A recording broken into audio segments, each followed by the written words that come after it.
Welcome to the Last American Vagabond. I have a very important interview planned today. As you know, we've been discussing for a long time now the history of Palestine, the overlap of this with Israel, the Zionist state, and all the different discussions that have been had around this. Of course, October 7th forward, a lot more people became aware of this conversation, the lies around it. And I wanted to make sure that we don't, we're very analytical about this. We go through the documents, we show you what we can prove. But even then, still, it seems people are very resistant, and we understand why, and we've discussed this in depth, why people are afraid to have this conversation. So I thought it was very important today to go beyond what we've already talked about, bring on an expert on the topic, a legitimate expert with a PhD from Princeton on the history of Palestine and all things Palestinian, and to discuss the major conversational points we've had about this, the history, occupation, and so on. So to join me today is Zachary Foster, PhD, to have this conversation. How are you? It's a pleasure to have you on the show. Thank you so much for having me. I'm really excited to have this conversation because, as you well know, this has been something that you're very passionate about. Your entire career or academic career has been based on this. So since October 7th, obviously, it's become probably interesting, and you can speak on that if you'd like, to how much has shifted. How interesting people who have never questioned these things before, and obviously it's even bigger than just this one topic, are suddenly going, well, maybe they're lying to me. Maybe I should ask this question. And it's opened up the doors to things that have frustrated a lot of us because of how provable they've been for such a very long time. I mean, just so many ways to go in that, opening right there. But I'd like to start, first of all, for those that aren't aware of your background, aren't familiar with your work, let us know, your work on this topic as people are discovering today, your academic background therein, and then we can kind of start with the history of Palestine. Yeah, certainly. So most of my academic research has focused on a history of Palestine and a history of the Palestinian people. Specifically, when did people start to call themselves Palestinians? That was the subject of my dissertation research, as well as when did people use the word Palestine in history? There's all of these myths and all of this propaganda about the words Palestine and the Palestinians.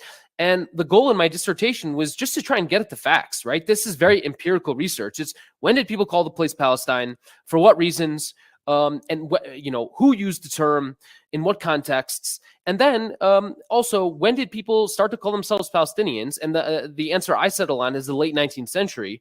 You have many, I would say, a half dozen some European states, French, Russian, British, German, as well as American missionaries opening up schools all around the Ottoman Empire, obviously including Palestine. You also have the Ottoman Empire opening up schools in the Ottoman Empire in the second half of the 19th century.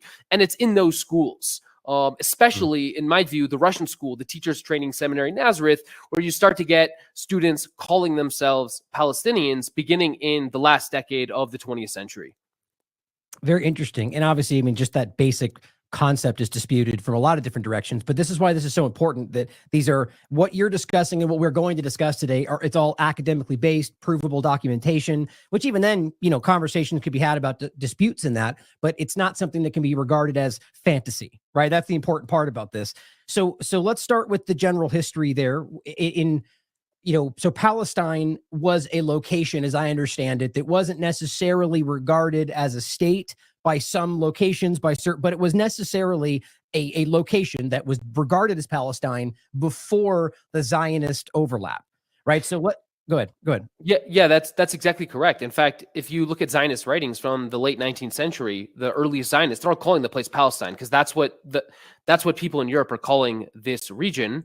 It's not an administrative district in the Ottoman Empire. The Ottoman Empire divides the land in different ways. There's a district of Jerusalem, there's a district of Beirut, there's a district of Damascus, but in European parlance and increasingly in Arabic and Ottoman sources as well, the word Palestine in English, or Palestina and its all its variations, as well as in Arabic Philistine, as well as in Ottoman Philistine, the word gains traction in the second half of the 19th century for a variety of reasons, which we can get into if you're curious. But basically, yes, that is the name of the country, especially in Europe, right? Because here's kind of how I would summarize the word Palestine in Europe from, say, the beginning of, say, early modern Europe, say 16th, 17th century until the present. So basically what you have is this revival, the Renaissance in Europe, right? 15th, 16th century, Europeans are rediscovering all of these classical sources, Herodotus, Josephus, right? They're publishing, they're kind of bringing these manuscripts out of manuscript form. They're publishing them as printed editions, and all of these classic Greek sources and all these classic Roman sources written in Latin or Greek. They're calling the place Palestine because 2,000 years ago that was the name of the province, in the Roman Empire, and so they're calling the place Palestine. And so what happens is there's this desire, this kind of the resurgence and the of all these Greek names. It's not just Palestine, though. It's also Lebanon. It's also Syria. So all these terms kind of get revived in, let's say, 16th, 17th, 18th century. And I would say by the 18th century, Europeans across Western and Eastern Europe are calling the place Palestine in the various European languages they are using and writing in and speaking in. And I would say by the 19th century, you have this increasing flow of Europeans to the Holy Land. They are moving to the Holy Land and other parts of the Ottoman Empire as consular officials. In the 1850s, you have a half dozen, some European consuls open up shop in Jerusalem. They're traveling to the Holy Land as pilgrims and tourists. You kind of get a revival of the Holy Land and archaeological research about the Holy Land, right? All of this stemming from the desire to sort of, uncover the truth about the Bible. These are Bible-believing Christians going to Palestine, traveling to the Holy Land as pilgrims, visiting the holy sites, going to the Galilee, going to the Sea of, the Kinneret, going to Jerusalem, going to Bethlehem. They're traveling around the Holy Land. And then you also get all these missionaries that open up schools. They open up orphanages. And it's in those schools where they're teaching about Palestine. It's those missionaries traveling around the Holy Land who are talking about Palestine. They're using the word Palestine in their day-to-day speech. It's obviously all the consular officials. They're using the word Palestine in their day-to-day speech when they're talking with local Arabs or Ottoman officials. And then, of course, all the travelers, they're carrying their Baedeker Guide to Palestine in their hand as they're wandering around Palestine. Lo and behold, by the second half of the 19th century, it's also Arabs in Palestine that start to use the term Palestine as well. And it's not that the word Palestine was not used in Arabic. It was used, but only for in certain contexts and among certain segments of the population. But then you get this revival in the second half of the 19th century. So it sounds like it goes back a long way that it was Palestine, but it wasn't until post 19th century that they started identifying themselves as Palestinians. Is that, understand that correctly? And then go ahead. You have a point? Yeah, that's correct. So the first guy, his name is Khalil Bedas. He translates a Russian archaeologist's guide to the Holy Land from Russian to Arabic in 1898, and he describes the Arabic-speaking inhabitants of Palestine as Palestinians. Throughout that book, you get articles published in 1901 by people like Salim Kobain and Najib Nassar, where the title of the article is "A Palestinian Describes a Palestinian Town." Right, so they're using the term Palestine and Palestinian already by the turn of the 20th century. So here's where the conversation, again, all this was pre-Zionist, territorial dimension. So at that point in time, you set up these documents, and this is what you get from kind of the retort to this, disputing it, that they'll say, well, this, well, here it says the land of Israel, even though it says Palestine there. And so can you explain the actual historical, like religious connotation of Israel versus like the Zionist name that was given to the actual location and how that's conflated? So recall that the Zionists all called the place Palestine in English. Here we have to talk about what language, we have to really be clear about what language we're talking about and discussing, because in the English language, the Zionists are all calling the place Palestine in their own internal writings, in the names of their own institutions and organizations. They're calling the place Palestine. Now, in Hebrew, there's a different story, because Hebrew was a dead language for 2,000 years. It was a written language. It survived in its written form. You had Jews all around the world using Hebrew throughout the past 2,000 years, but for to write commentaries on the Bible, to write commentaries on the Mishnah and the Talmud, but they're not using it. They're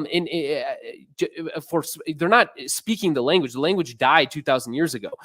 And so the result of that is that basically it's not absorbing the geographical terms that are becoming more and more popular in the 17th, 18th, and 19th centuries, as we said, because it's not being used as a spoken language. So it's not kind of absorbing all of these new geographical terms that all of the other modern Western European languages are absorbing in the 17th and 18th centuries. And so in Hebrew, the term to describe the Holy Land is Eretz Yisrael, the land of Israel.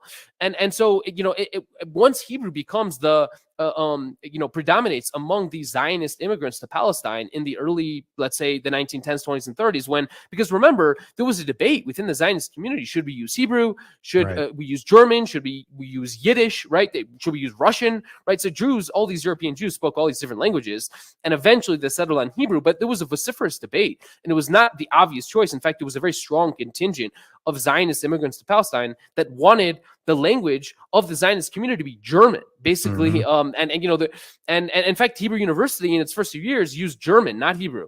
So, but in the end, Hebrew wins out. And in the Hebrew language, Palestine, had not been absorbed because it was a dead language for so long. And so the name of the country in Hebrew is still the land of Israel. And what happens, I think, gradually in the 1920s and 30s, but really not in earnest, I would say, until after 1948, is that Zionists realized that the Palestinian Arabs are calling the place Palestine. The Palestinian Arabs are talking about Palestine as their homeland. And so it's this kind of political knee-jerk reaction to the Palestinian embrace of Palestine that Zionists say, oh, we need our own name. We need to, politicize our own name of the country. And so they embrace Israel for that purpose. Interesting. And we're going to get into that in regard to the Zionist manipulation of it, and what I would argue why that name was chosen and how that manipulates the perception today, going back in a kind of a, God gave us this land kind of context.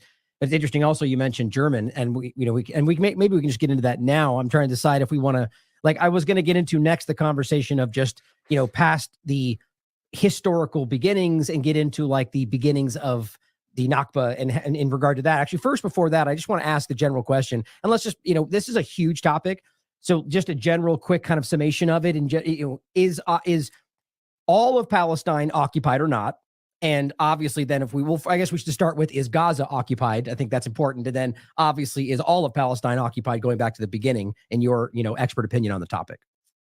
Yeah. So here we're really getting into questions of international law. Because occupation is a legal term. It's a legal term established by the Geneva Conventions of 1948, right? I believe it's the fourth Geneva Convention that talks about the laws of occupation, because occupation itself is not illegal. But as an occupying power, you have certain, there are things you need to do, right? You need to ensure the safety of the population. You're not allowed to confiscate land. You're not allowed to destroy homes of the occupied peoples. You're obviously not allowed to kill occupied peoples or arrest them for political reasons, right? Those things are all illegal under occupation. But but as to the question of when does occupation begin, according to international law, I would say 1967. You could say, according to the partition plan of 1947, right? So the UN, after 30 years of British mandatory rule in Palestine, the British say, we've had enough of this country. They're winding down their empire. They're abandoning their imperial colonial possessions all around the world, including in Palestine. And so they toss the question of how to resolve this conflict in Palestine to the UN. The UN passes this partition plan of 47, in which it divides the country, Jewish, Arab. Jews, they are a third of the population. They own 6% of the land. They get 55% of the country. Palestinian Arabs own the vast majority of the land. They are 2/3 of the country. They get 45% of the country. Palestinians are like, wait, what? This is ridiculous. We reject this. In fact, the entire project of Zionism was only made possible through colonial violence in the first place. Right. So the only reason the population of Jews is 33% rather than 10% is because of British colonial violence, which rejected the democratic will of 80-90% of the Palestinian people. And so it was through this anti-democratic colonial violence that the Jews even have this many, even are able to have 33% of the population in the first place. But anyways, the partition plan says, divide the country. And you could say, I mean, I actually don't know what legal scholars would say about it. But of course, if you look at the result of the war, by the end of the war, the Zionist community in Palestine conquers much, much more than the 55% of the country that they were allotted in that partition plan. They conquer something like 78% of the country. So really quickly right there. So couldn't you argue, legally speaking, and I know this is, from a legal perspective, that's the right lawyers and international, they would be people to ask for it. But that right there, even even Britain doing this in the first place is technically illegal, right? But then secondarily, we could debate it, but I think then secondarily, the idea, like you just pointed out, that they immediately went on to take far more territory than even in that, I would argue, illegal mandate to begin with. So my point is, from that point forward, couldn't you make a valid legal argument that that's when the occupation began? That's a very good point. I don't know where international legal scholars would stand on that question. It does seem to me correct to say that the delta between the land allotted to the Jewish state and the land that they eventually took control over, that the delta there, that, whatever 30% or so of British Mandatory Palestine that they kind of illegally conquered, I think there seems to be a case to be made there that is occupied land, although you don't hear people talk about that much. So honestly, I would defer to legal scholars on that question. The occupation of Palestine that is uncontroversial, that zero serious legal scholars would disagree with, begins in earnest in 1967, when in an offensive war, Israel conquers the West Bank, the Gaza Strip, the Sinai Peninsula, the Golan Heights, and East Jerusalem. And that's really in earnest when you could really, when there's no dispute, there's no disagreement. That's when the occupation, let's say, begins, June 1967. So then obviously, what's just important for the audience to understand is even that is still disputed by Zionist, Israeli entities, which I cite, I think it's Francesca Albanese from the UN Rapporteur, who's roundly put this down, like this is lockstep. Everybody anywhere in the international community agrees it's occupied. So it's just interesting right there to see this like direct, it's just narrative versus all the facts, which is kind of how this tends to go today. But so then obviously then the conversation 67 forward occupy, but then 2005-6 forward, the argument is, okay, we pulled out. Now, again, the point is, I think legally we can argue even per the international community that did not end the occupation. I just think it's important to state for those that have only heard this for the first time. Would you agree with that? Yeah, the vast majority of legal scholars, as far as I'm aware, would have considered and did consider the Gaza Strip still subject to Israeli military occupation long after 2005-6-7, when Israel began to impose lockdowns, and then in June 2007 imposed basically a complete siege. And the reasons are quite obvious, right? Israel controlled 6 of the 7 land borders. It controlled the coastal line. It controlled the airspace. It controlled the telecommunication networks. Thus, it controls how much electricity goes into Gaza. It controls whether the people in Gaza have access to internet, can communicate with the outside world, right? So it also controls, by the way, the population registry.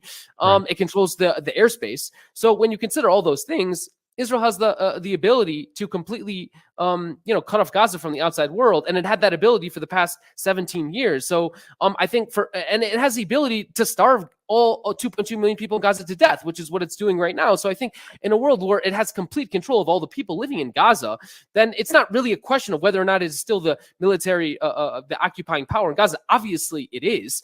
I think the analogy would be, let's just say you have a prison. I think a good analogy would be, supposing you said, instead of putting the prison guards right in the insides of the corridors of the prison, we're just going to retreat to the perimeter. We'll assign a couple of Palestinians. So you know what? Let them duke it out. Let them fight it out to decide which prisoners get how much bread and which prisoners get how much time in the courtyard. But we control all the entry and exit points, and anyone who tries to leave, we're going to kill. And we control, by the way, how much food goes in and out of the prison and how much water goes in and out of the prison. So ultimately, we have complete control over the prison. And I think that is the correct analogy here. That's interesting. And he even gave me the thought to compare it in an even larger sense to something like Australia being used as a prison colony. You could argue this, well, technically those people didn't control the area and they were in their own island. It's like, so there's the dynamic can obviously change. And so that's an important thing for those to understand that haven't heard that, to realize that this is the kind of game that gets played with very easily verifiable things.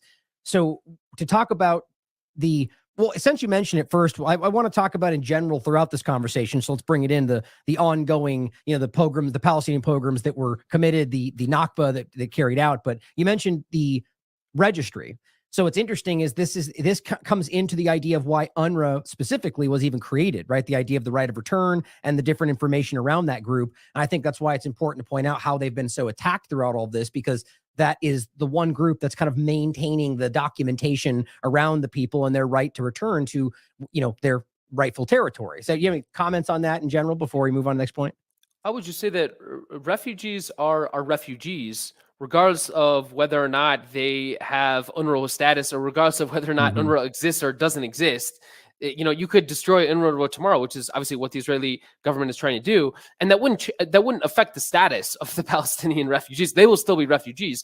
There's also a misconception that Palestinian refugees, why is it that they have their own special agency when all the other refugees are subject to the UNHCR? This is a little bit of a silly myth, because UNRWA actually predates the establishment of the UNHCR.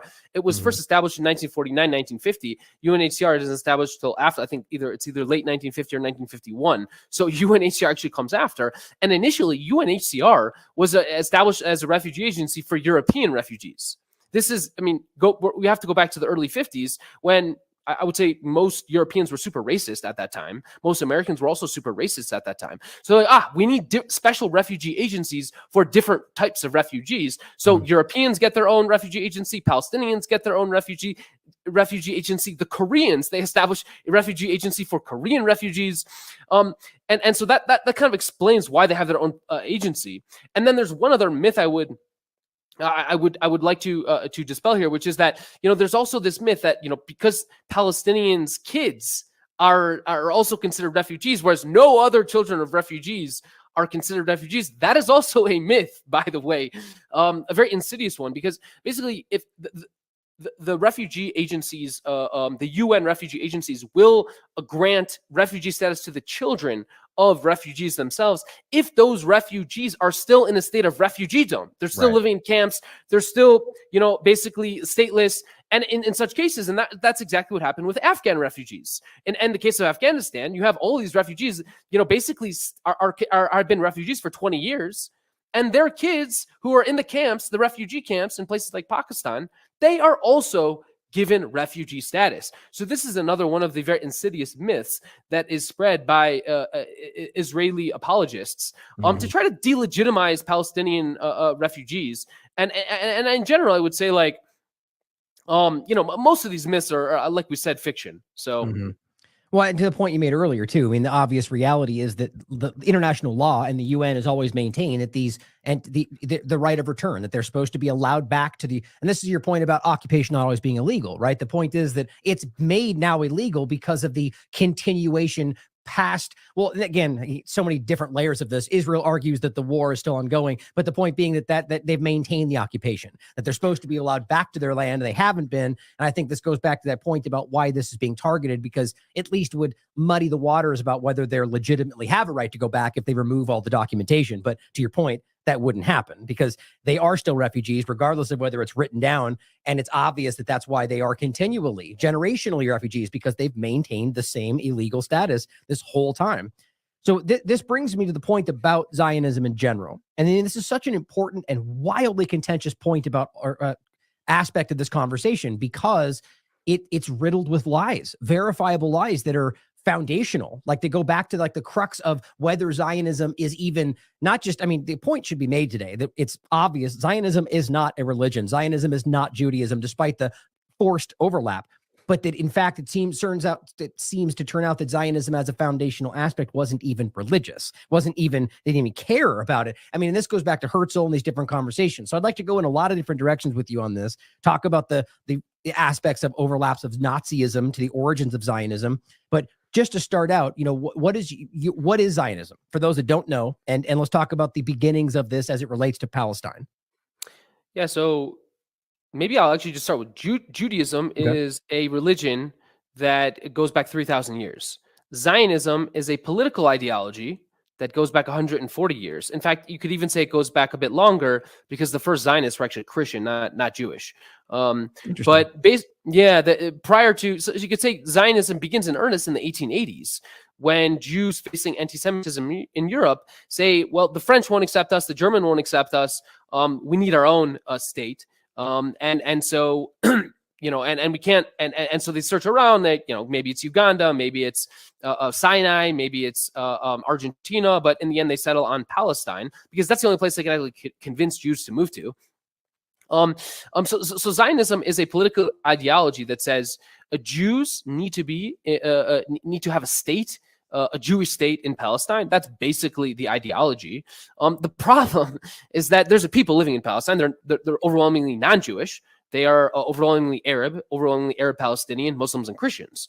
Jews constitute 5-10% of the population at the time that Zionism first comes into existence.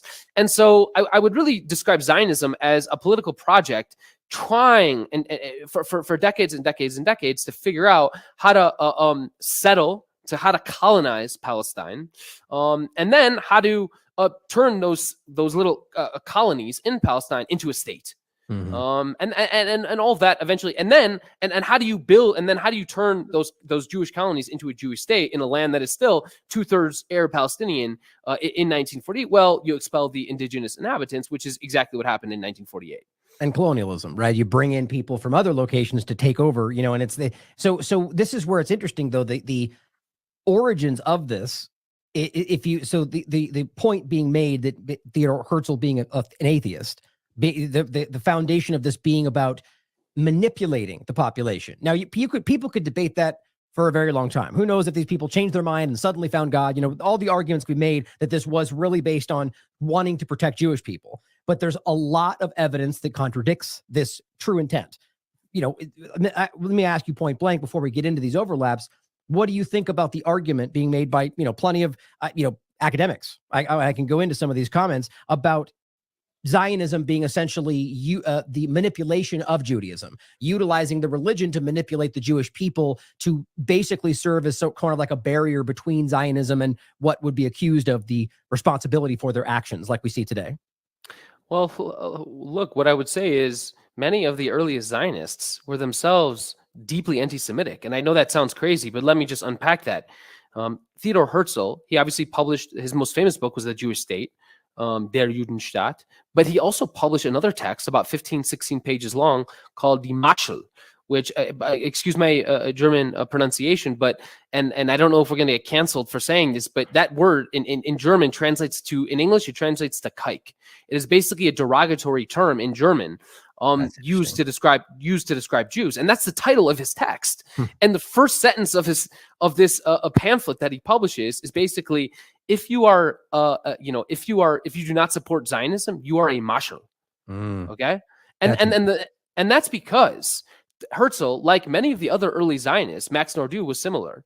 They believed that they internalized the anti-Semitic stereotypes about Jews. They were like, "Oh my God, these Gentiles are correct. We are weak. We are rootless. We don't have our own." And how do you solve that weakness and that kind of sense of exileness and that sense of rootlessness? Well, you created state. And they internalized all these anti-Semitic stereotypes. The same was true of Max Nordau, kind of Herzl's right-hand man.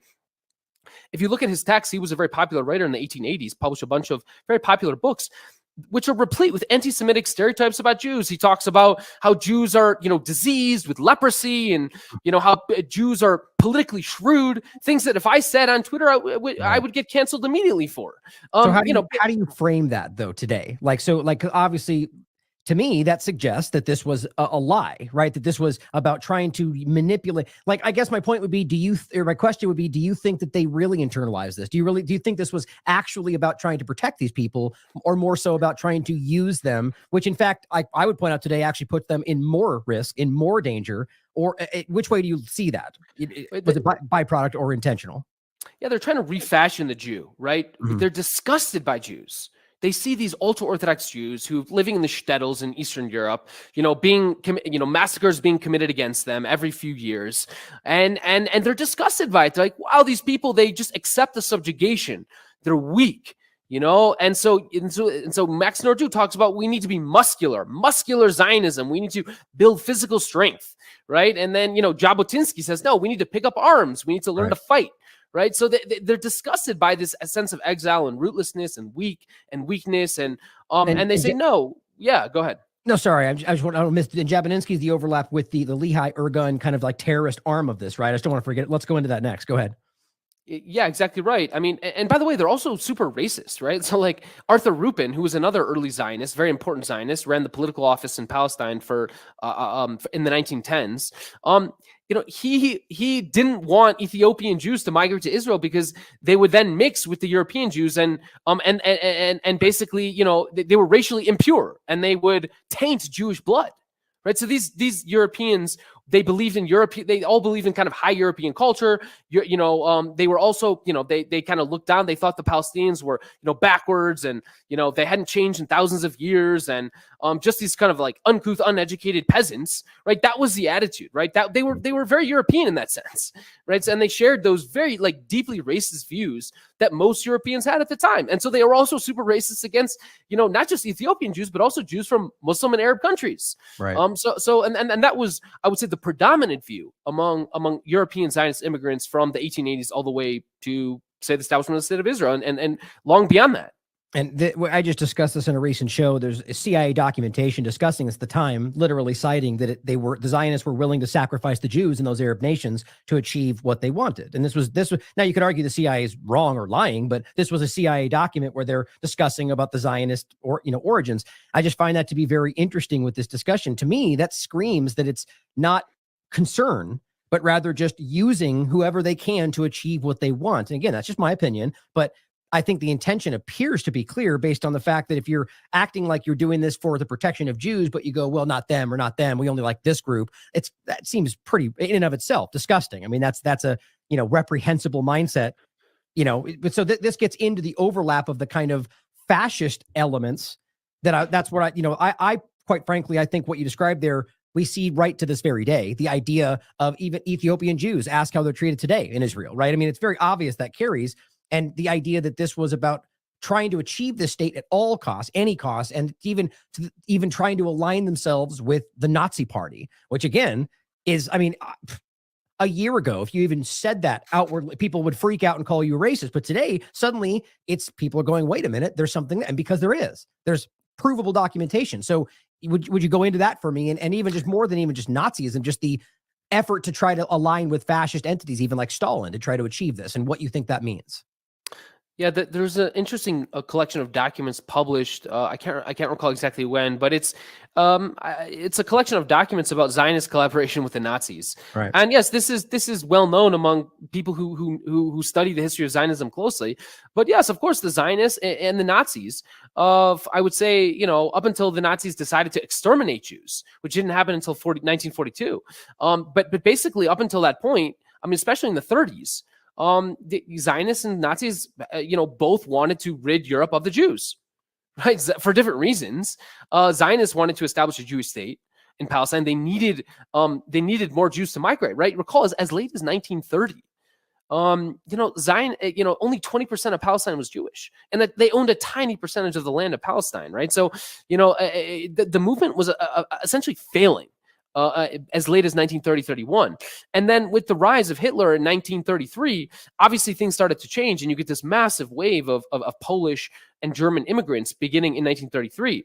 But even in the mid-30s, you had Zionists, the Lehi gang, the Stern gang, I believe.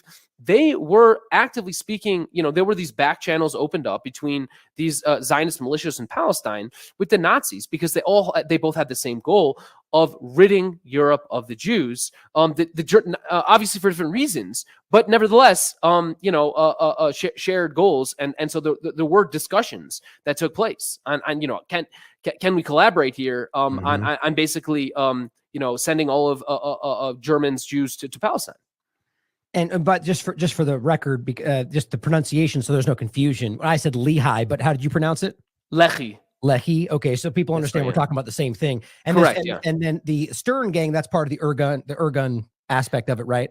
Yeah, I may be confusing the names. The Stern gang is what was the Stern gang the same as the Irgun? So Irgun is basically. Sorry, my pronunciation is all over the place. No, don't worry. These are hard words to pronounce. The Irgun basically becomes the predominant kind of the mainstream Jewish militia. To the extent that these militias could be called mainstream versus far right. But basically, the Irgun is kind of the dominant one that is sort of the militia associated with the executive office, which is kind of the political wing of the Zionist community. Whereas the Lehi and Stern gangs are kind of, basically, paramilitary groups, not part of the kind of the breakaway movements, right? These are even more radical. They embrace terror. They embrace terrorism. They put bombs in buses and cafes and busy markets, and they blow up the King David Hotel, right? So the more radical, violent actions are many in most cases. Those operations are carried out by those more radical paramilitary groups like Lehi and Stern gang. So it's the point that I make about this in general is that these are foundational elements of what ultimately became Zionism, and we can talk about like the bringing this back to the point about the Zionism, Nazism kind of fascist overlap, is that we're talking about groups that were acting in terrorist activity. And even to the point that there's documents to discuss that again, I'm going to say it with the Lehi, I forget how to say it already, but Lehi party was calling themselves terrorists. That they used that term to identify their own aspects of their own party, and that they were acting in terrorist activities, and that's ultimately what kind of bore the Balfour Declaration in regard to saying, here, like, again, the illegal aspect of it, in my opinion, but rewarding terrorism. It's a wildly simplified overlap to a lot of stuff, but I argue that is ultimately what justified in the minds that this was justifiable, I guess. Like, does that make sense to you? Does that sound like it's a good summation of a large conversation? Yeah, look, by 1939, after 3 years of one of the most intensive and long-lasting anti-colonial revolts in all of colonial history, the Palestinians are crushed by the British during that revolt. Their leaders are exiled or imprisoned or killed. But after that revolt, the British realized that Zionist immigration, Jewish immigration to Palestine is obviously untenable, that it's leading to these revolts, and it's causing a lot of violence, and it needs to end.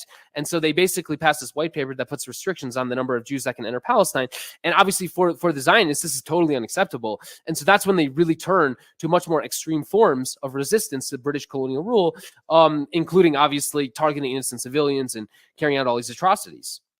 Well, so at that point in time, do you think that historically it is the perception that Jews were in fact at severe risk? And I'm not talking about the Nazi overlap, but I mean, like, in a general sense all over the world, the argument being that they'll say to this very day, Elon Levy, the spokesman for October 7th, says this on a 30-second basis, that there's literally nowhere in the world that Jews have ever been safe, and that's why Israel is necessary. So in your mind, historically, was this the case? And overlapping that with testimonials from people like Avi Shalem in regard to the bombing of Iraqi Jews by Zionists to drive them into the state of Israel, like, to go over that aspect of it. Well, look, what I would say about how to ensure safety for Jews would be, I would say, how do you ensure safety for anybody? I don't think I don't have this ahistorical view that Jews always have and always will face persecution. You could say that about Black people. You could say that about many other groups that have faced persecution for centuries and centuries and centuries. Jews are obviously not unique in that respect. The Rohingya, the Kurds, the Gypsies, there's many, many groups that have been persecuted for centuries. Okay, so, there's something unique about it. I don't have an ahistorical view, an acontextual view, almost a kind of a priori view of the world that says, okay, there's gravity, there's, mitochondrial DNA, and then there's anti-Semitism. No, I do not believe that. No, that is not how the world works. I think the way you keep Jews safe is the way you keep anyone safe, which is you create a vibrant democratic society with strong checks and balances, where you have an independent judiciary, and you have, local elections, and you have an independent media, and you have a strong civil society, and you have separation of powers, where you have executive branch that's checked by the legislative branch, which is checked by the judicial branch, which is checked by the independent media, which is checked by independent civil society. Right. That is how you ensure safety of Jews. And if you look around the world, Jews are safest in countries where all of those things are present. Jews are least safe in countries where fewer of those things are present. By the way, like the state of Israel, where you don't have an independent judiciary. It's actually under threat right now. They're basically trying to delete the judiciary completely. You don't have a separation of powers between the executive and the legislative branch. You don't have a strong independent civil society. You don't have a strong independent media. media. The Israeli military basically has a kind of, a check on anything that gets published. They can say, nope, this doesn't pass a military censor. You cannot publish this. So CNN Israel has none of those things. Right. So of course it's a country where Jews are terribly, terribly unsafe. And when you look at the numbers, you're much, much more likely to be killed for reasons of political violence in Israel than you are in probably almost any other country in the world, if I had to guess. Certainly any of these other countries with large Jewish populations, like the United States, like France, like the UK, like Argentina. All of these countries, I would say Jews are significantly safer than they are in the Jewish state itself. Right. And again, it's insulting that we even have to pretend like that's a contentious statement. It's fundamentally, it's easily proven. That's what's so frustrating about a lot of this stuff, that it's so very obvious, and yet it's historically been called racist, or that, and not even getting into the fact that Palestinians are Semitic, but calling anti-Semitic anything that is, calling out the state of Israel, right? I mean, this is what it really comes back to, is any accusation or any criticism of policy from Israel gets conflated with somehow that you hate Jewish people. And I mean, we shouldn't even have to go into the diatribe, neither of us are anti-Semitic, we're not talking about Jews alone, but we have to do that every day, every time this conversation comes up, which shows you that it does have an effect. But I argue that it's more and more losing that effect, because people are now realizing that there is a lot of lies around the conflation of those terms, that calling out Israel is anti-Semitic in and of itself. Yeah, look, you could be Jewish and Zionist. You could, you could be Jewish and you could be anti-Semitic. You could be Jewish and be non-anti-Semitic, right? You can be, you could be Zionist and be anti-Semitic. You can be Zionist and be not anti-Semitic. You can be anti-Zionist and anti-Semitic, and anti-Zionist and not anti-Semitic. These are unrelated ideologies. Zionism and anti-Semitism. In fact, I think that historically they're kind of like peanut butter and jelly. Like historically, actually, I would say, if I had to guess, historically, you're more likely to be a Zionist if you're an anti-Semite than not. I mean, people don't really realize this, but historically, the world's most raging Zionists, starting from the people that really first came up with this idea in the first place, which was all of these kind of Christians with these eschatological, i.e., I would say anti-Semitic beliefs about Jews winding up in the Holy Land at the end of days and all burning in hell when they refuse to accept Jesus Christ as their Lord and Savior. These are the people that first kind of came up with this idea of creating a Jewish return to Palestine. And then, even in the late 19th century, many of the most anti-Semitic Europeans were the most prominent Zionists of their era. Istotsky, who was a Hungarian politician, he basically, he called for a Jewish state in Palestine in 1878.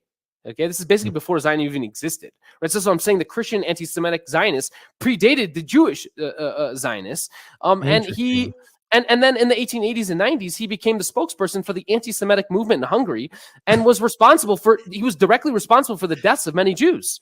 That's ridiculous. Okay? The German Kaiser Wilhelm II, probably the emperor of the third most powerful European state. He was a raging anti-Semite, said some of the most anti-Semitic things you could possibly believe. Believe Jews controlled the world, Jewish capital, Jewish financiers. This was his belief of the Jews. And he actually traveled to Palestine in 1898 to show his support for the Zionist movement. How do you misunderstand that right there? Like the fact that, to me right there completely show, it's not proof, it's an anecdotal story, but nonetheless that it's a person who is openly anti-Semitic who later becomes a promotional aspect of the founding of Israel. That shows everything to me right there. It shows you that it's an illusion.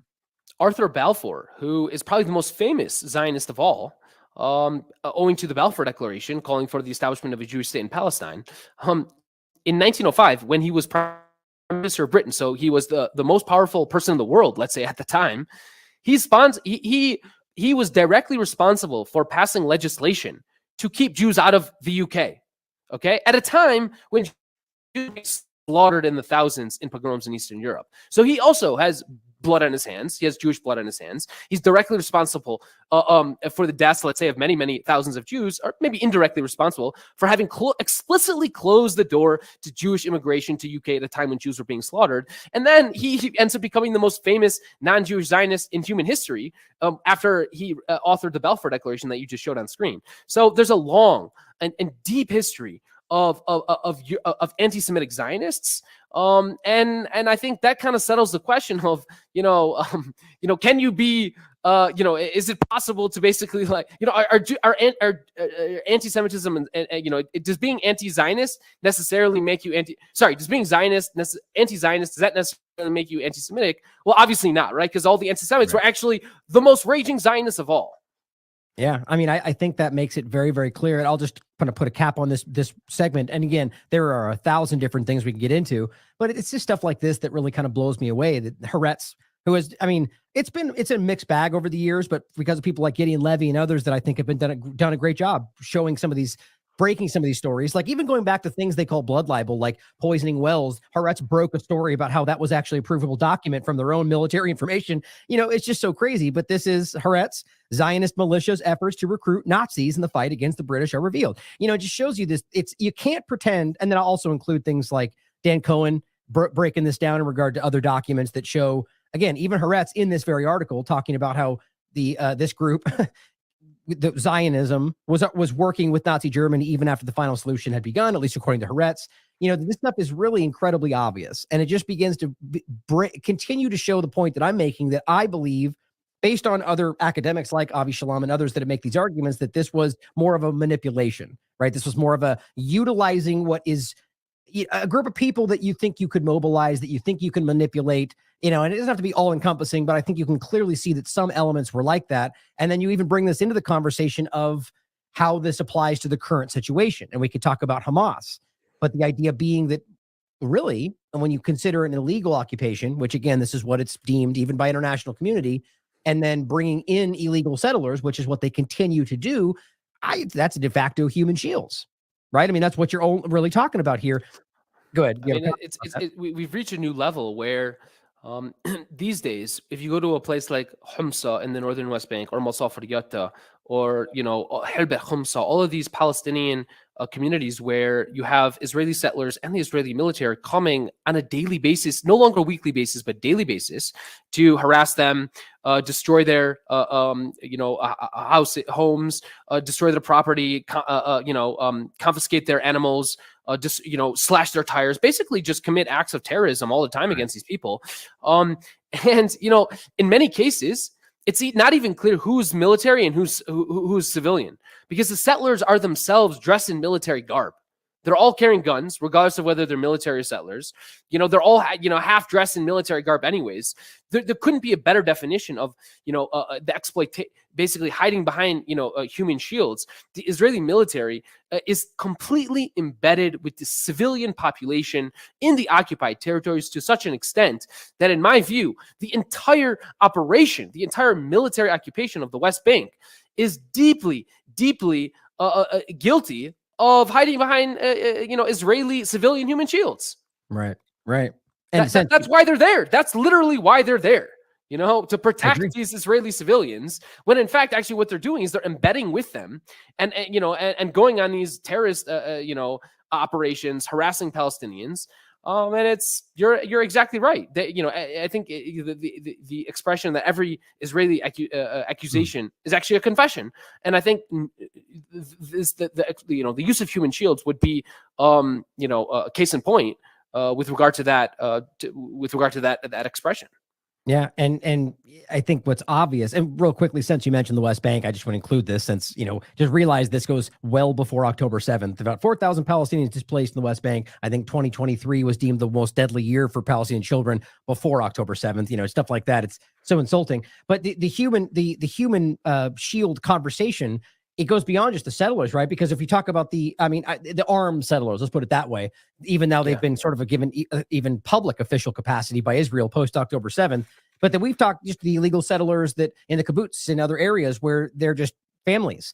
What do you call that when they're literally in the envelope, like between, that you're literally building out human shields along this area, knowing they're going to be lobbing missiles in this area. It doesn't matter how you frame that. That seems pretty obvious, but it's not even about that. It's about the actual, what's called the neighbor procedure, which I'm sure you're familiar with. I've done entire segments on this. I've broken this down in a lot of different ways. Here's my show on it. A little clip that I played, and the main site Human Rights Watch, United Nations. It's provable. And you can even show where they switched from the earlier one where they were like, this is illegal, you got to stop. And they go, okay, and acknowledge it was illegal, and then switch to what they call the neighbor procedure until they came back and said, well, that's illegal too.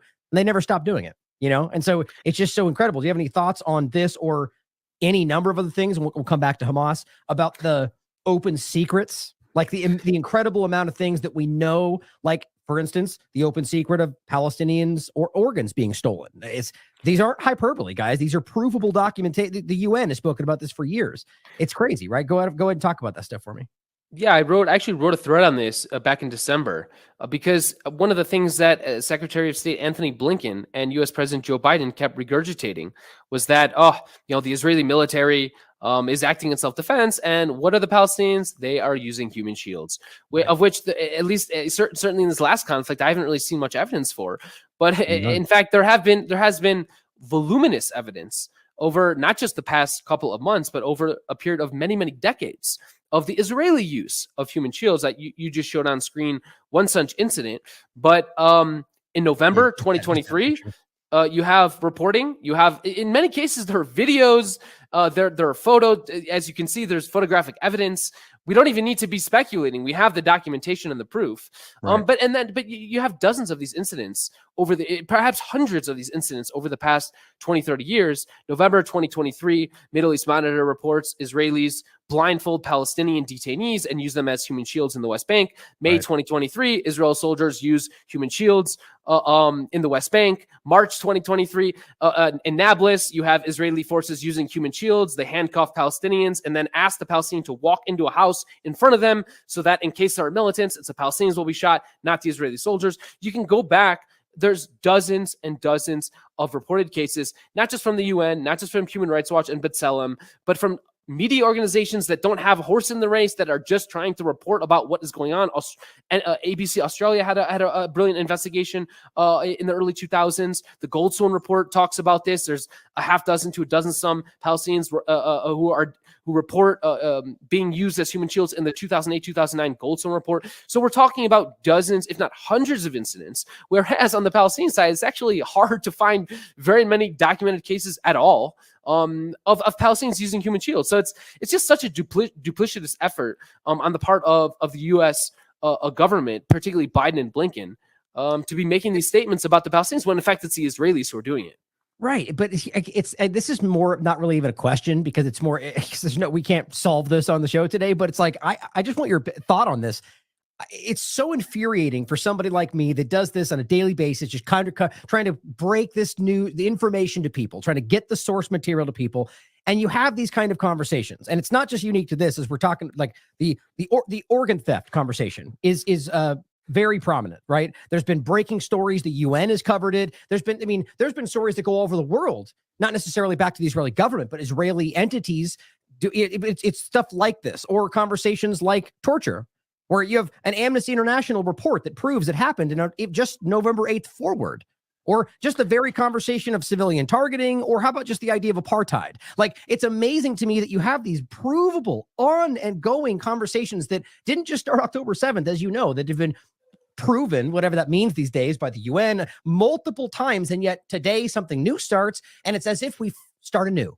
It's like we have to rehash, and the conversations begin anew. The U.S. pushes back with no real pushback from the media. Like, what are your thoughts? Well, I have many. I would even describe them as center or right of center Zionists who openly talk about Israeli apartheid in the West Bank. It's not even really up for debate anymore. Right. And it's very obvious.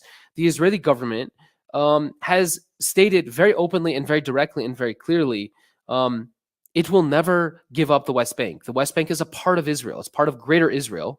The Israeli military occupation of the West Bank is a forever occupation, okay? And I'm just using the words of Israeli officials themselves, not just the prime minister, not just the security minister, not just the finance minister, not just the defense minister, all of them. Right. All the major political leaders in Israel have come to this view. And by the way, it's not even just the right, it's also the left. I mean, to the extent that you could even talk about an Israeli left. Right. I mean, you had the Benny Gantz government the Yair Lapid government, the Naftali Bennett government, they were all pro-apartheid. There are no political parties that, at all really in Israel anymore, that maybe aside from the Arab parties. But again, like you don't have a mainstream political party, a Jewish political party in Israel that isn't pro-apartheid. So you have a permanent occupation. I should really say pro. They obviously wouldn't call themselves a pro-apartheid, but they are pro-occupation. I mean, they would even say that we have to control the West Bank because of all the terrorists, right? And so basically, what you have is a situation in which, for the past 56 years, more than 75% of the existence of the state of Israel, it is in control of a territory in which Jews and Palestinians live across the street from each other, literally across the street. You go to Hebron, they're across the street. You go to many Israeli settlements that are built literally across the street from Palestinian villages. And it's the Jews who can vote for the government, and Palestinians can't. It's literally that simple. If you are an Israeli settler, you can vote. You have freedom of movement. You have political rights. If you're a Palestinian, you are subject to military courts with a conviction rate of 99.7%. You do not have freedom of movement. You do not vote for the government that controls your lives. And basically, you can be arrested in the middle of the night for no reason, without being told why you're being arrested. And you can be held indefinitely. And that detention can be renewed indefinitely. It's called administrative detention. I would just call it hostage taking, which is in fact exactly what has become in the past few months, as Israel has realized, oh my God, we're going to have to actually maybe give up some of these Palestinian prisoners. Why don't we just go arrest 3, 4, 5, 6, 7,000 more? That way we don't, that way we don't really have to give up much, because we just basically took hostage these totally innocent people. They're literally putting human rights lawyers. People who had been defending the administrative detainees are now themselves being taken hostage and put in Israeli prison for having committed the crime of defending other administrative detainees. I mean, it's totally insane. So yeah, what you have is a situation in which every single major human rights organization around the world, Human Rights Watch, Amnesty International, B'Tselem, and obviously all the Palestinian organizations, Al-Haq, Al-Damir, they're all basically coming out with reports in the past few years, and many of them have come out with reports already a decade and a half ago. ICAD, the Israeli Committee Against House Demolitions, published a report in 2010 where they described the situation as apartheid, and it's taken another 10, 11, 12 years for most of the other human rights organizations to catch up. By the way, Palestinians have been saying it's apartheid since the 80s, right? Even earlier. They're like, wait, hold on. You're just going to keep us under military occupation forever? Because remember, in the 80s, it's already been 20 years of military occupation. They're like, okay, so this is just straight up apartheid. Right. And it's taken 10, 20, 30 years for the rest of the world to sort of catch up to them. But yeah, that's not really even disputed anymore. But see, that's the frustrating part about this. And I agree with you. I mean, I think the world agrees with you, but this is what's so infuriating. And I guess it's just like we'll just express our helplessness here, that we can all see it. We all acknowledge it. We all, this is the point I made in the beginning of the post-October 7th part of this, is that before this, to a large degree, the U.S. in particular, in any circumstance like this, any other part of the world, they would tell you to look to the UN. They would tell you to look to the human rights groups to be able to kind of discern what's going on. And this is the first time in my experience where it's like lockstep, everybody except politicians and Israel telling you that it is what they're telling you it's not.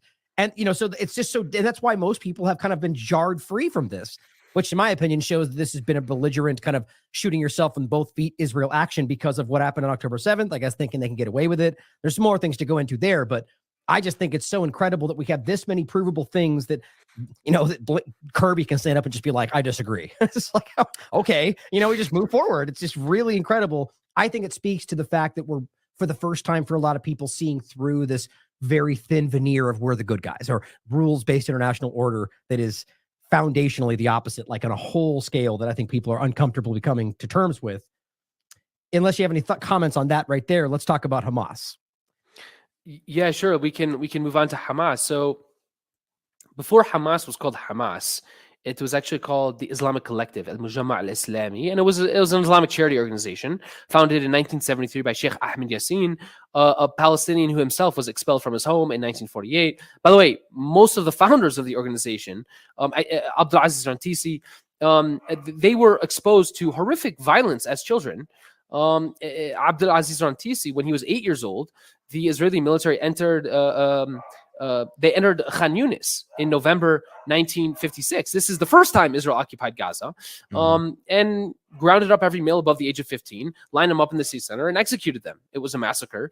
And 3 decades later, he goes on to found Hamas. So that just gives you a sense of what Israel will have in store for it in the next few decades. But anyway, so the organization is, like I said, a charity organization for its first 15 years of existence, from 1973 to 1988. It's opening up schools, orphanages, health clinics.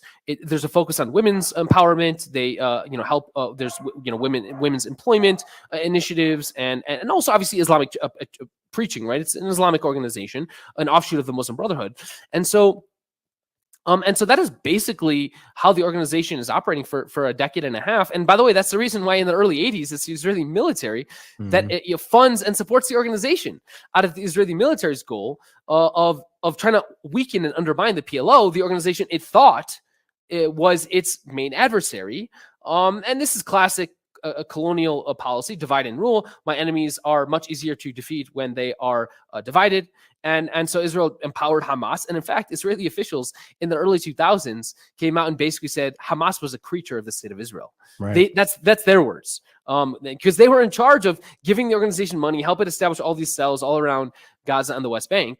And then what happened basically in late 1987, after 20 years of military occupation, 20 years in which Israel is killing on average 32 Palestinians every year for 20 years. It's on average expelling, pushing out 3,000 Palestinians from the occupied territories to outside of Palestine every year for 20 years. It's denying Palestinians political rights. They can't vote for the government that controls their lives. They're being arrested in mass. In 1976, Israel arrests 32,000 Palestinians, just detaining people in mass. This obviously leads to protest. And you can't even wave a Palestinian flag in the occupied territories. You can't even use the word Palestine in the name of an institution or an organization. You can't paint a painting using red, green, black, and white, because that would, of course, be violent. You would be, you would be a security risk to paint a painting using red, green, black, and white. And so obviously this boils over into resistance and revolt. And that's what happens in late 1987. You get this spontaneous leaderless uprising known as the uprising, which is overwhelmingly nonviolent, by the way, and it's known as the Intifada. Over the course of the first year of that Intifada, from late 1987 until late 1988, the Israeli military enters the Gaza Strip and slaughters 142 Palestinians and suffers 0 casualties because it's a nonviolent revolt. The Palestinians are unarmed; they don't have weapons. Over the course of the first 4 years of the revolt, from late 1987 until 1991, Israelis kill more than 700 Palestinians, overwhelmingly civilians. I mean, essentially all civilians. The Palestinians kill, I believe, 23 Israelis, half of them soldiers. So, I mean, just to give you a sense of, who's the party committing the violence, who's the party engaging in grotesque acts of violence, and not just against civilians, but against children. And this has a radicalizing effect on Hamas. And so, go ahead. Before we go into the radicalizing side of it, so really quickly, so we're talking about, so this is what I found really, really interesting about your breakdown on this, which I'll include, by the way, there's multiple threads he included in this tweet that I thought were really important. But basically the idea that started with a charity, right? And so the idea that this person was already a person who was, as you wrote, he was uprooted, ethnically cleansed from his home at age 12. So right in the beginning, you can see that this is somebody who is being driven to respond, but responds with founding a charity, right? And so then the point is, it then becomes the divide and tactic, or divide and conquer kind of idea, but that even after the continual actions against them, even as they're that's the highlighted point that I didn't know about it. So in the beginning that it was the unarmed resistance and they were murdered. And even then after that, they didn't go right into being radicalized. So I just think it's important to hear that but before we go, my point was, before we go into the next part of it, right there, do you feel like there was already influence that was coming from the side of Israel and the authoritative figures in Israel at that time? Were they influenced the outcome of their actions in your mind at that point? Or was it just sort of like dumping money in their lap? Well, look, during the 1980s, the occupation intensified. From 1982 to 1988, Israel tripled its settler population.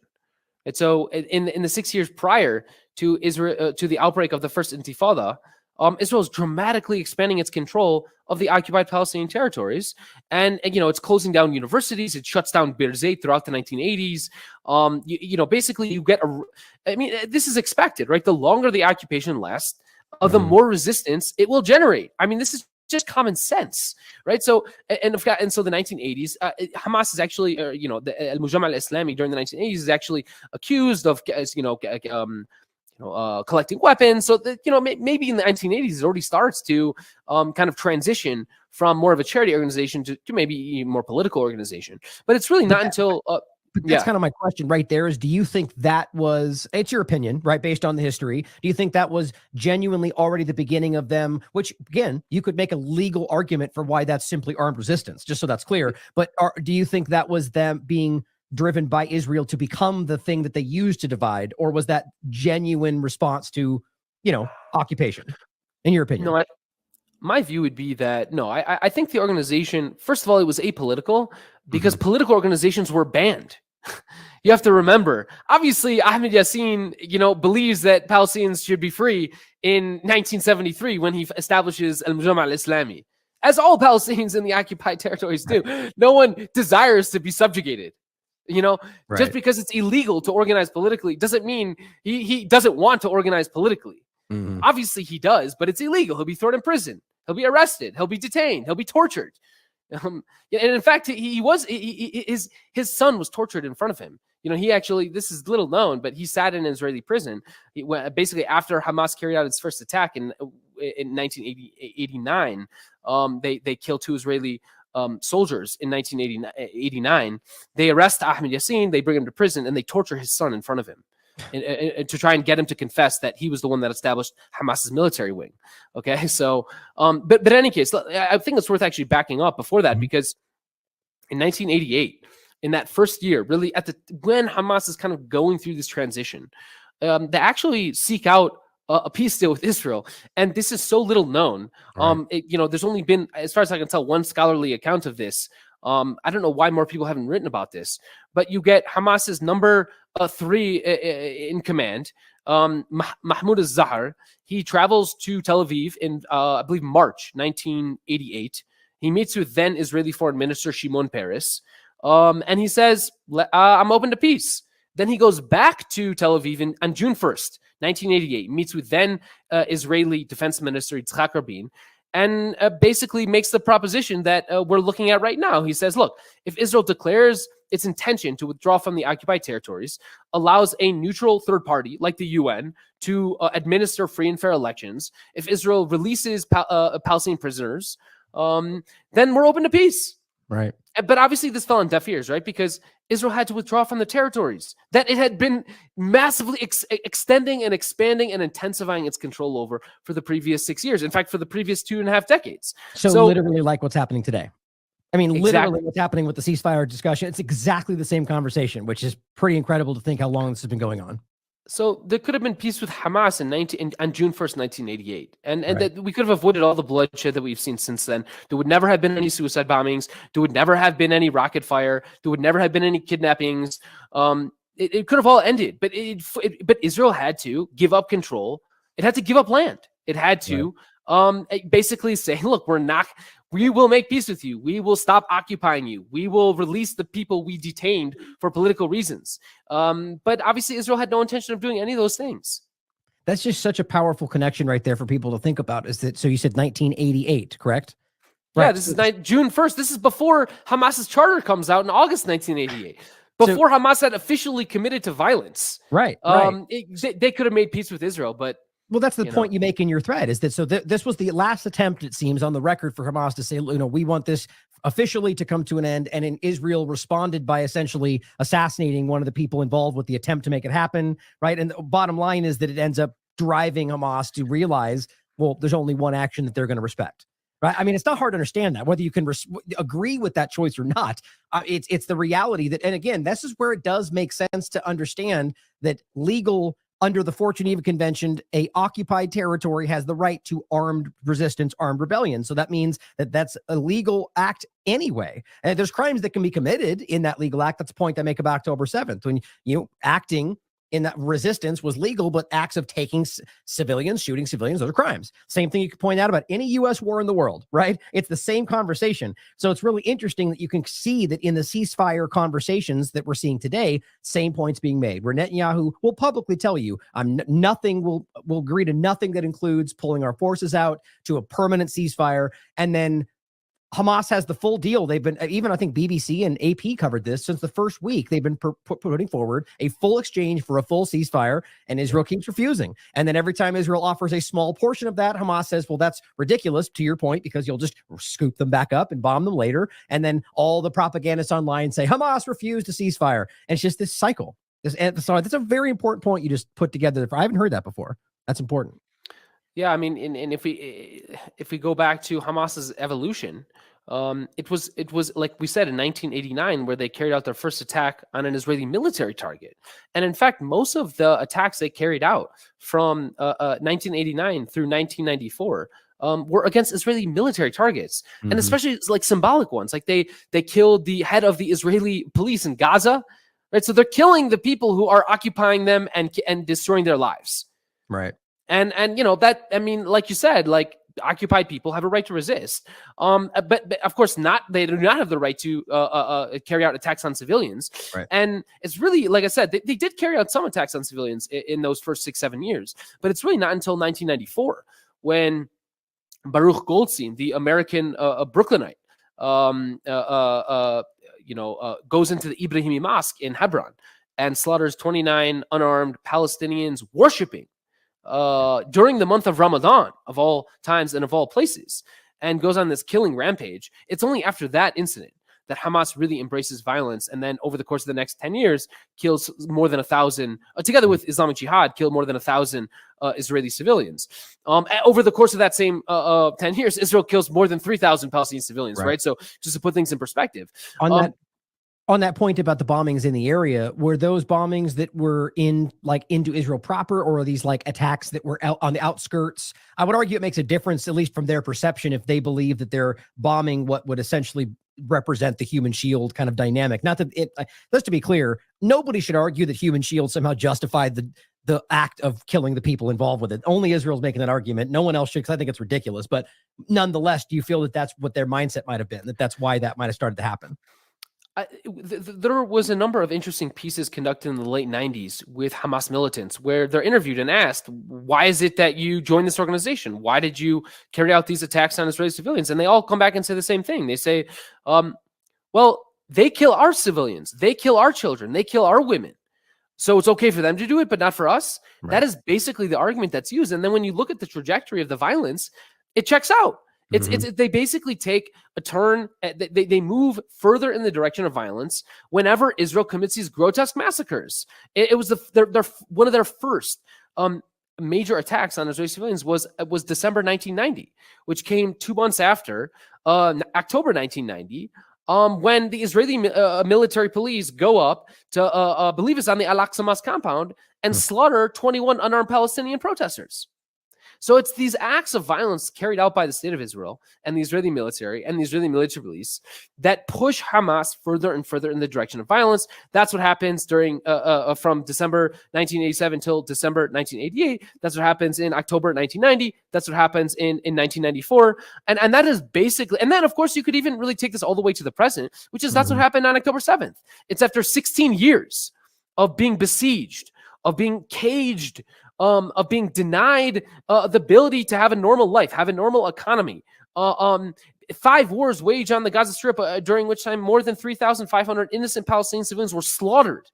Okay? It's after a decade and a half of gruesome Israeli violence directed at civilians, not at Hamas, but directed at innocent people, that you get October 7th. So again, it's the same thing. It's Israel ratchets up the violence, especially on civilians, and that has a radicalizing effect on Hamas. And I think anyone who kind of has been punched in the face would have an obvious reaction, which is, I want to punch back.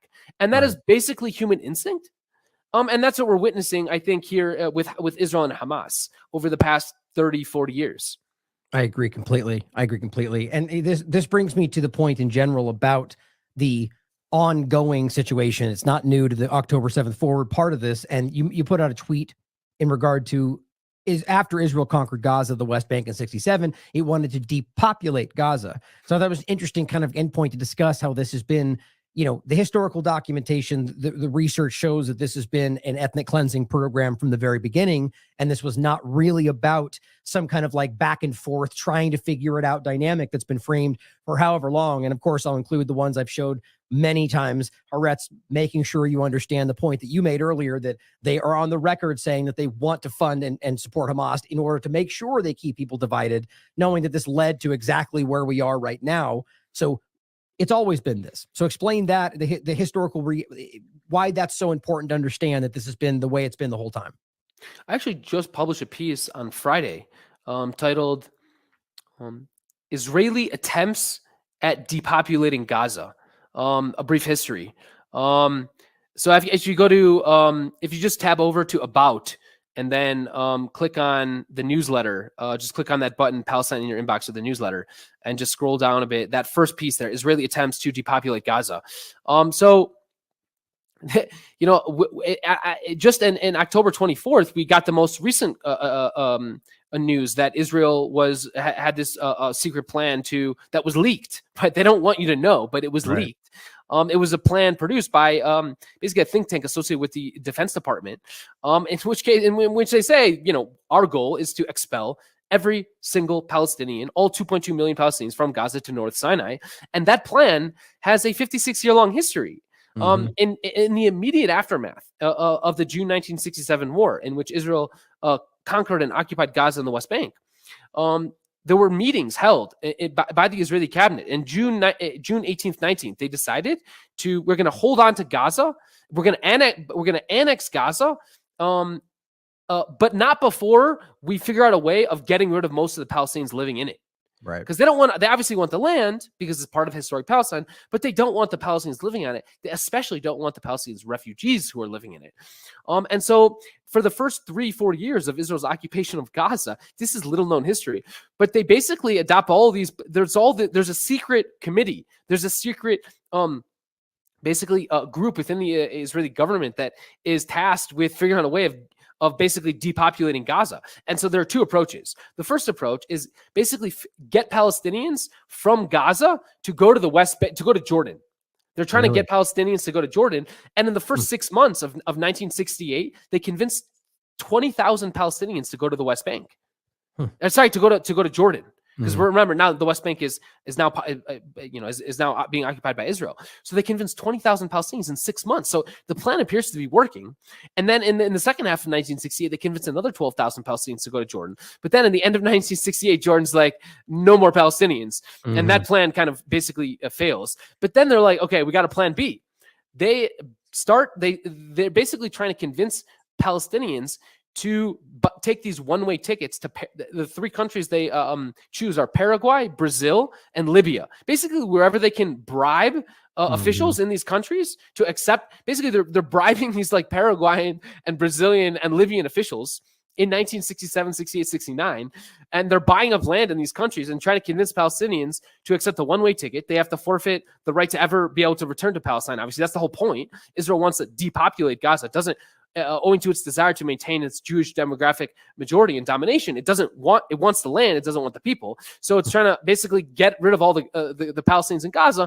And I think by 1969, then Israeli Prime Minister Golda Meir says, guys, you're delusional. But it's by that time it was a trickle, right? The plan basically failed. They only convinced a few hundred Palestinians and refugee families in Gaza to actually accept the offer.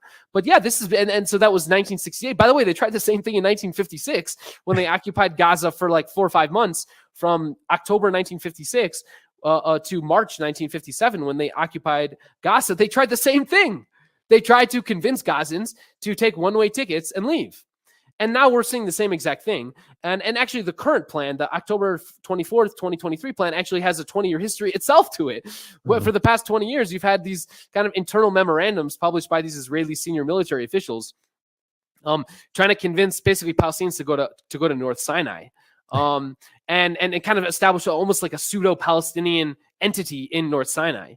And of course, I would say over the past 16 years, The more indirect way in which Israel has been depopulating Gaza is by besieging it. So they control all the entry and exit points except for the border with Egypt, and Egypt has been complicit with Israel in keeping that closed.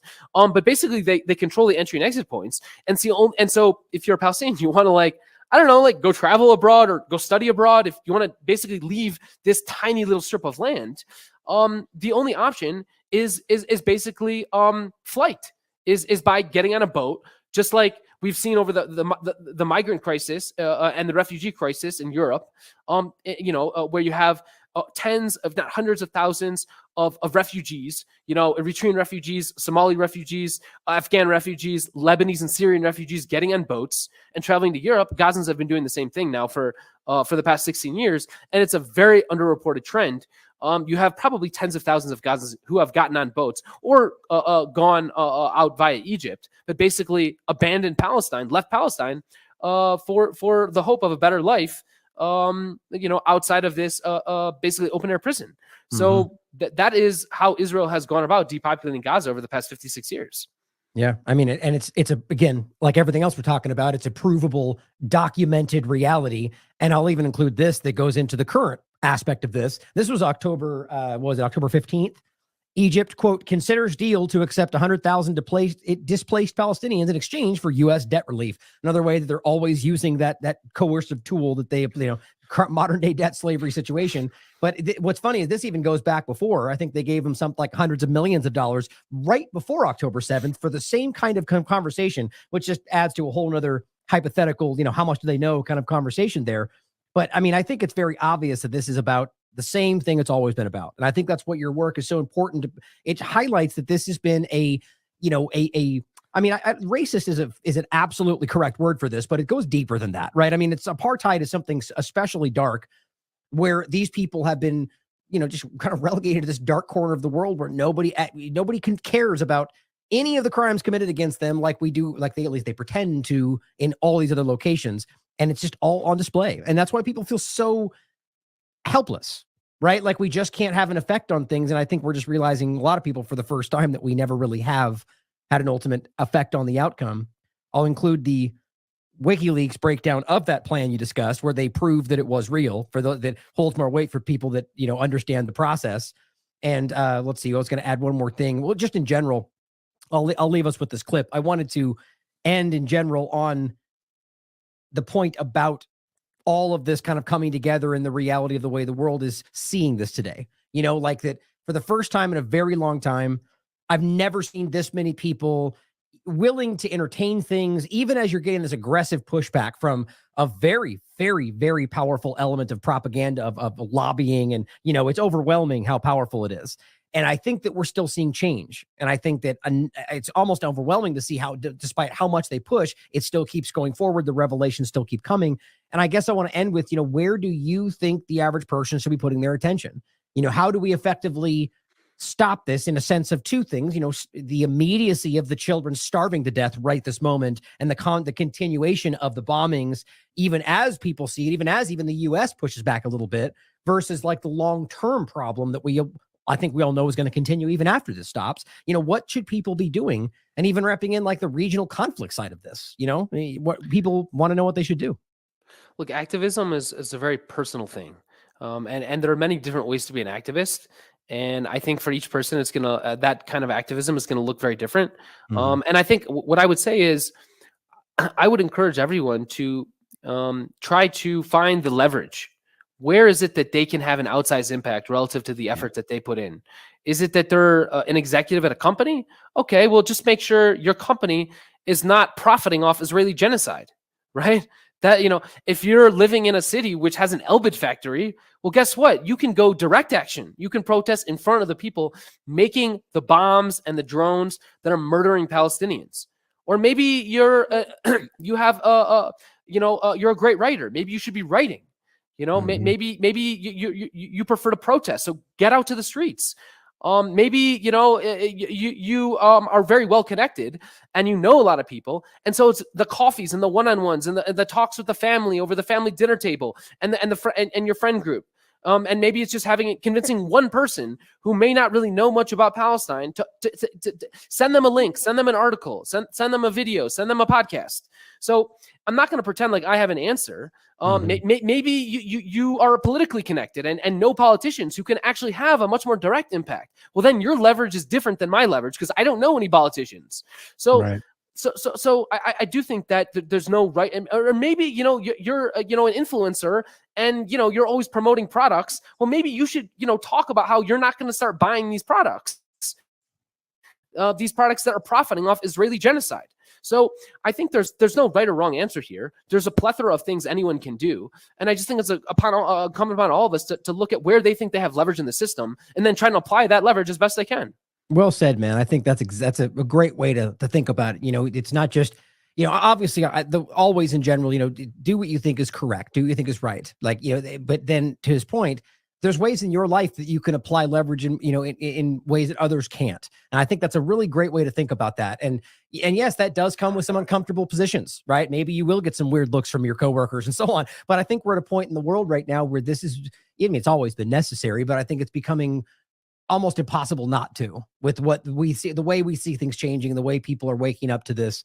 So in general, I think that your work is so important here because for the first time, as I said, people are looking to somebody, some documentation. How do I look up in a conversation that's so politically manipulated that I think your work is becoming especially important. And so I'm honored to be able to highlight it today and drive people in the direction of this so they can prove these things for themselves. And don't just blindly listen to what we're saying. Do the due diligence, do the work, find the stuff out for yourself, understand it for yourself. So Zach, thanks for coming today, man. I really think this is going to help a lot of people fully understand the situation. I think we should connect again. There's 1,000 other conversations we could have, but anything you want to leave us with, anything we missed, anything you want to shout out coming up in the future? Maybe I'll just leave you with how to follow my work. I write a newsletter that I believe we actually pulled up in this episode, so you probably already saw it, but it's Palestine. You can subscribe at PalestineNexus.com. The newsletter is called Palestine in Your Inbox. Obviously, you can follow me on Twitter _Zach Foster. Thank you so much for having me. Really enjoyed the conversation. I did too, man. I'm glad that we connected, and I'll include the links for your Twitter and your website in general. So make sure you check out his work. I think it's important, and we'll leave it there in hopes for a future conversation. And as always, everybody out there, question everything. Come to your own conclusions. Stay vigilant. Version of history is true, then why do you need to make sure nobody questions it? Why do you need to spend billions of dollars to make sure that foreign governments are telling your version of history? Why do you need to set up entire institutes to make sure that your version of history is written into the curriculum of school children in foreign countries? If your version of history is true, why do you feel the need to threaten, harass, and intimidate activists, journalists, and historians who deviate from your official narrative? Why do you need to push for laws that criminalize alternative interpretations of your history?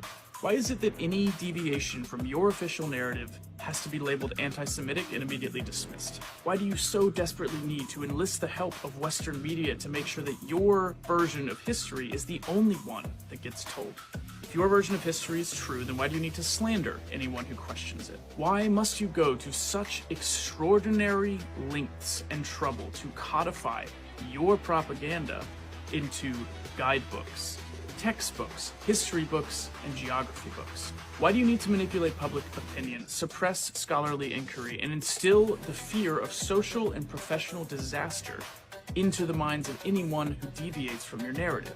If your version of history is true, then why are you so afraid of its ability to withstand public debate and scrutiny?